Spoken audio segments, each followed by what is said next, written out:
إلا الله.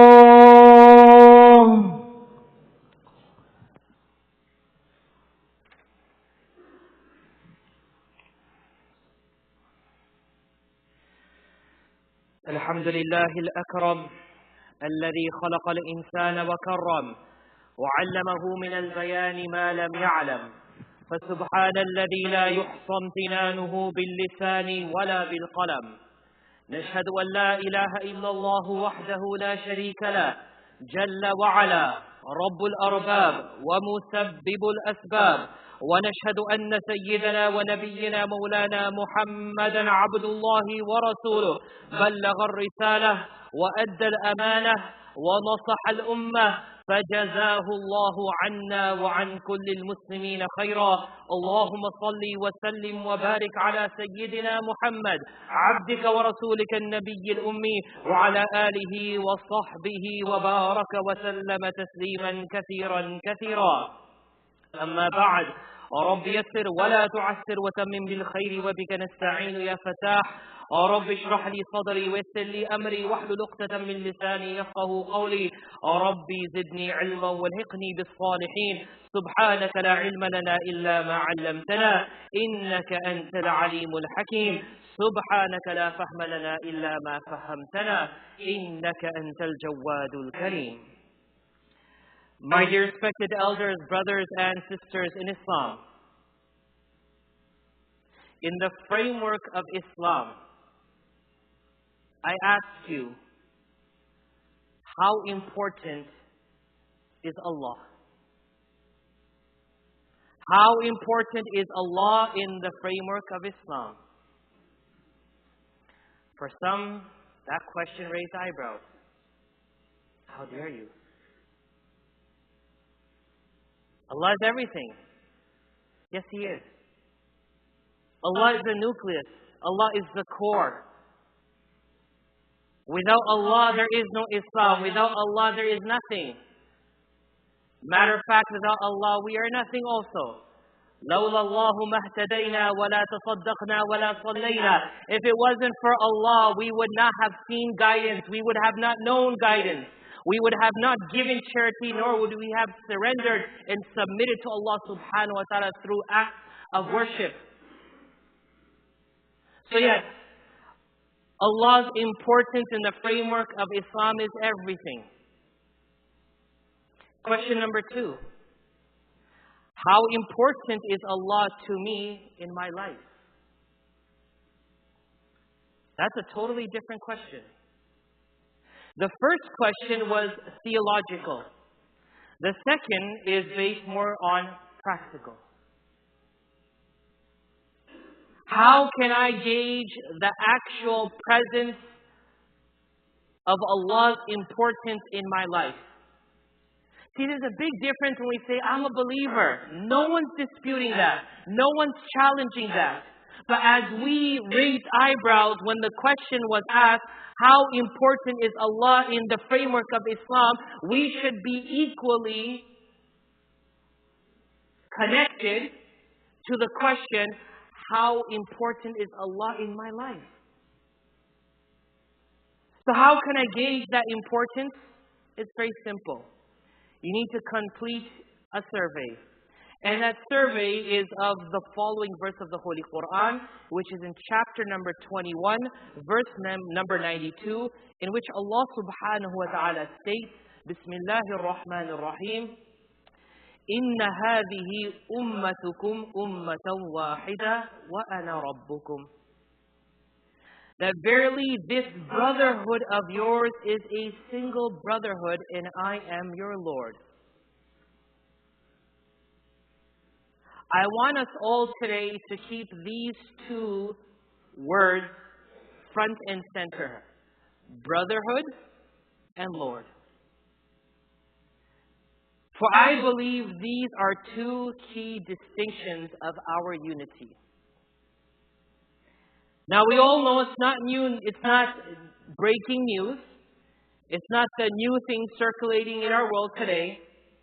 It's old news and it's factual that brotherhood and sisterhood is something that is missing in our ummah today.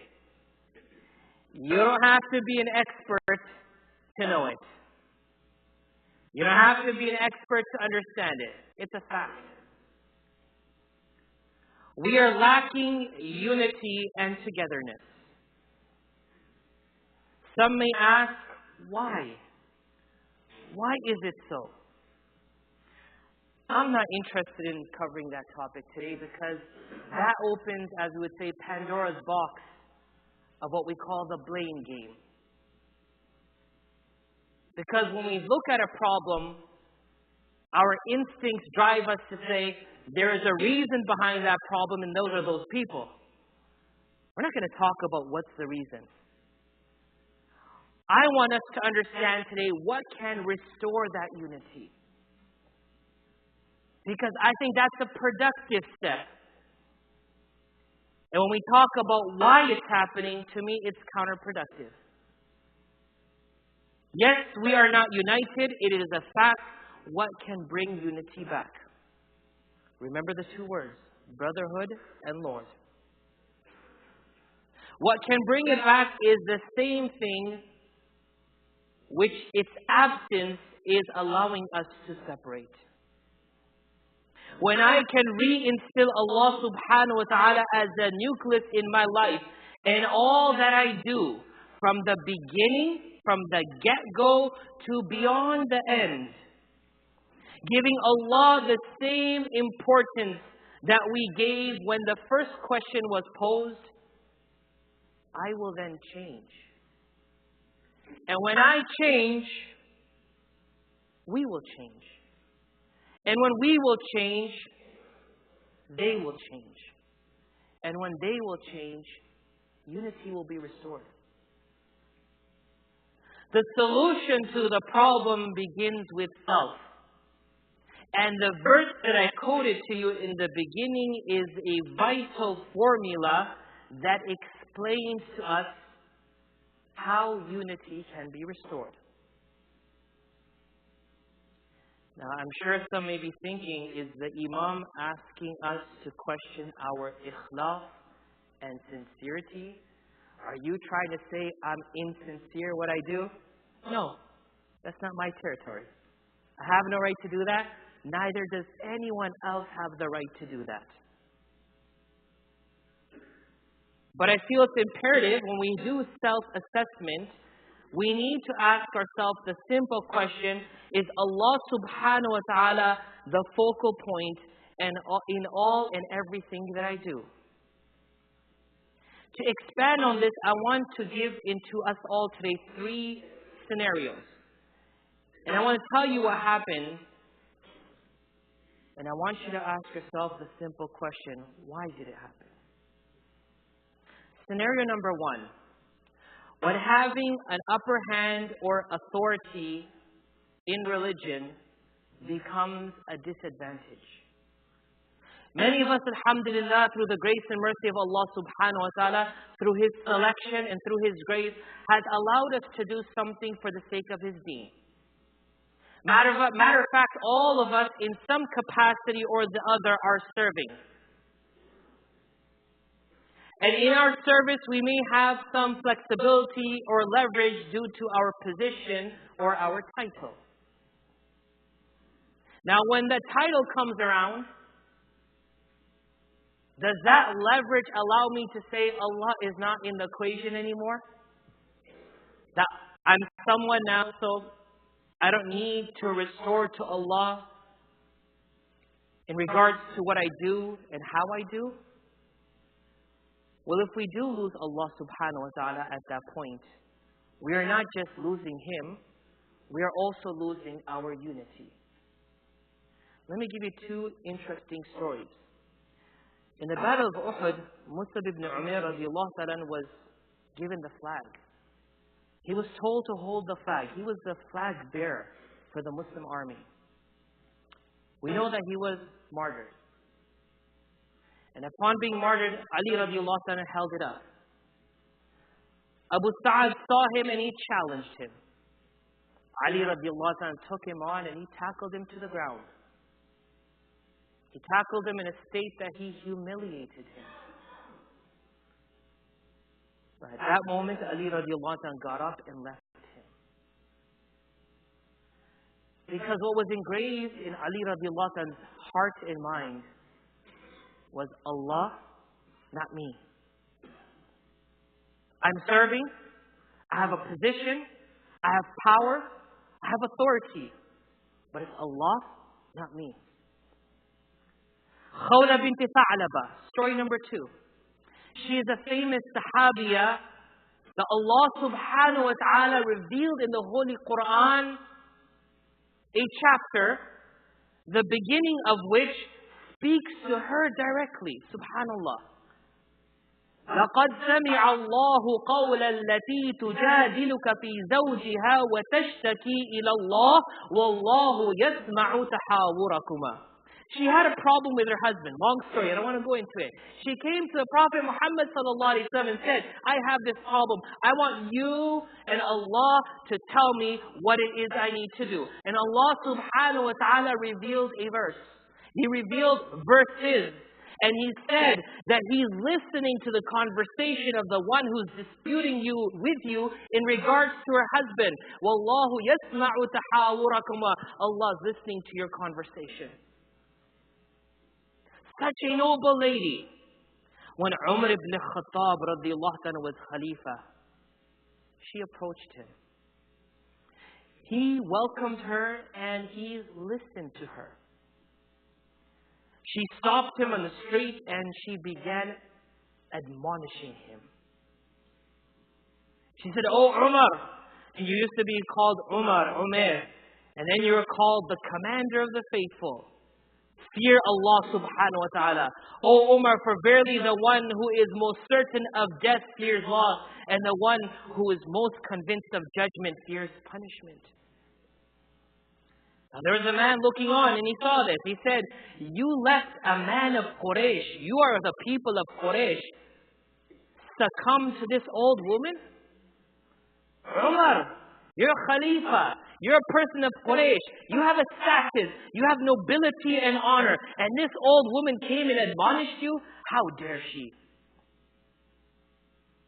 Umar radiallahu anhu said, this isn't a woman, but this is a woman whose complaint Allah listened to from above the 7 heavens. This is Khawla bint Tha'laba. By Allah, if she does not leave me alone till night, I will stand here and listen to her.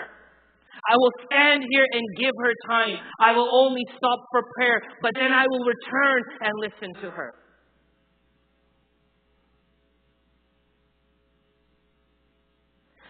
When we serve Allah, it is never personal. Allah has to be the fabric. Allah subhanahu wa ta'ala has to be the reason for which we do what we do. If Allah is taken out of the equation, then authority becomes not only a disadvantage, but it becomes the means of fractioning this ummah. Allah subhanahu wa ta'ala in chapter number 4, verse number 58 says, إِنَّ اللَّهَ يَأْمُرُكُمْ أَن تُؤَدُّوا الْأَمَانَاتِ إِلَى أَهْلِهَا وَإِذَا حَكَمْتُمْ بَيْنَ النَّاسِ أَن تَحْكُمُوا بِالْعَدْلِ إِنَّ اللَّهَ نِعِمَّ مَا يَعِظُكُمْ بِهِ إِنَّ اللَّهَ كَانَ سَمِيعًا بَصِيرًا. Allah bids you to deliver all that you have been entrusted to to those that you have been entitled. And whenever you judge between people, you judge with justice. Verily, most excellent is what Allah exhorts you to do. Verily, Allah is all hearing and all seeing. Allah subhanahu wa ta'ala said once again, Inna hadihi ummatukum ummatan wahida wa ana rabbukum. You are one nation. You constitute one brotherhood, and I am your Lord. Scenario number 2, when giving for Allah becomes a disadvantage. Allah subhanahu wa ta'ala, alhamdulillah, thumma alhamdulillah, has given us plenty, alhamdulillah, through which we utilize, we benefit, we are a resource to others, and we help others through charity and almsgiving. This isn't because we are able, rather this is because it's an opportunity granted to us by Allah subhanahu wa ta'ala. When we do it, it is for Allah. When it goes to work, it is for Allah. When it fulfills its purpose, it is also for Allah. But if or when I feel, because I gave, because I did, I have a say, my word should matter. My opinion should be the decree and the final judgment. I am removing Allah from the equation. And when I do that, I am not only losing my reward, I am losing my unity. There is a person who would often say that he would prefer to be a hair on the body of a believer. He would pray, "Oh Allah, you know me more than myself, and I know myself more than the people who praise me. Make me better than what they think of me, and forgive those sins of mine of which they have no knowledge, and do not hold me responsible for what they say." When he became a Muslim, he brought 40,000 dirhams to the table of Islam. His name was Abu Bakr as-Siddiq radiyallahu ta'ala. According to hadith recorded by Imam Tirmidhi and Imam Abu Dawood, Umar ibn Khattab radiyallahu ta'ala, he says that the Prophet sallallahu alaihi wasallam used to tell us to give sadaqah. One day he told us, and I had some property. On that time, I went home and I brought half of my wealth. I brought half of what I possessed and I brought it to the Prophet Muhammad sallallahu alaihi wasallam. When I brought it, he asked me, "Oh Umar, what did you bring?" I said, "Ya Rasulullah, nisf, shatr, half, everything I have, half is here for you. What did you leave at home?" I left half at home. Abu Bakr radiallahu anhu came and he said, "What did you bring?" He said, "I brought everything." He said, "What did you leave at home?" He said, "I left Allah and His Rasul." What did I just say in the beginning? When Allah is part of what we do from the beginning to beyond the end. Beyond the end. At that time, Umar radiallahu anhu said, "I shall never compete you in anything and succeed." But when I give, and then I say, because I gave, I have a reason to voice my opinion. I have cause and purpose to say what I think should be done. Allah subhanahu wa ta'ala is saying, "La tubtilu sadaqatikum bil manni wal adha." You gave charity. It's a good thing. But Allah is saying you're destroying it. You're nullifying it. It is becoming void because of the pain that you inflict or that ihsan that you put on people because of what you gave. Not only are you losing the reward of your charity, it is a cause of fractioning our ummah.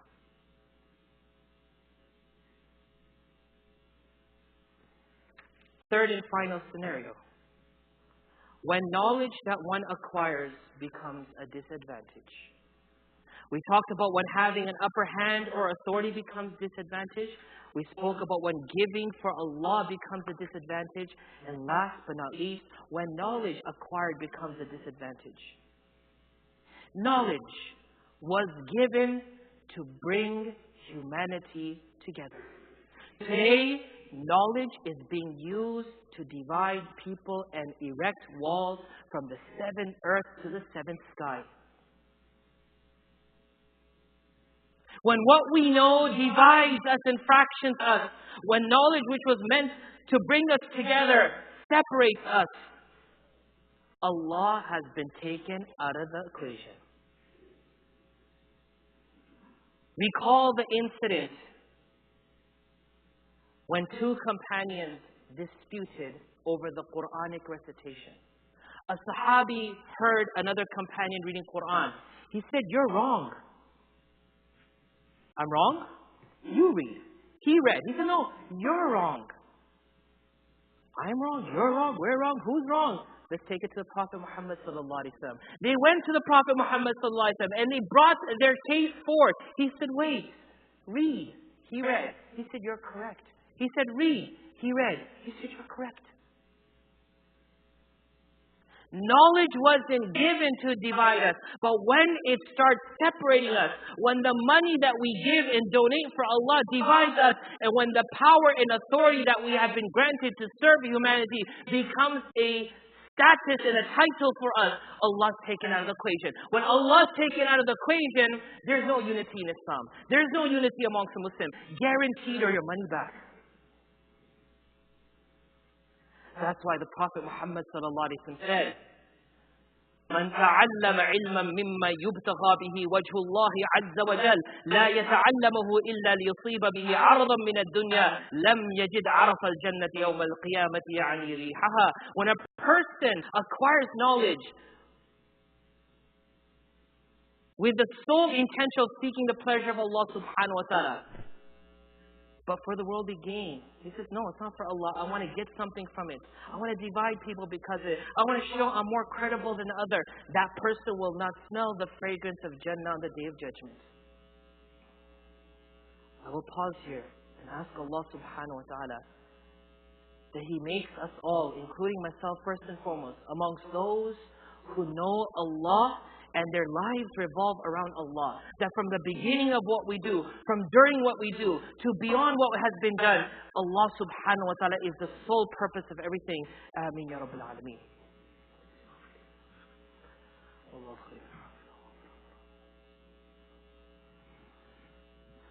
الحمد لله نحمده ونستعينه ونعوذ بالله من شرور أنفسنا من يهده الله فلا مضل له ومن يضلل فلا هادي له ونشهد أن لا إله إلا الله ونشهد أن محمدا عبده ورسوله صلى الله عليه وعلى آله وصحبه وبارك وسلم تسليما كثيرا أما بعد.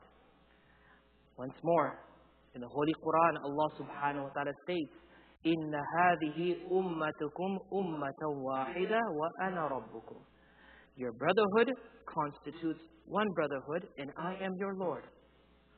Service, charity, and knowledge were keys of unity. And they still are. But only if Allah is the focal point from beginning to beyond the end. When in the pursuit of good, I comes in. The word I. The word me, myself, and I.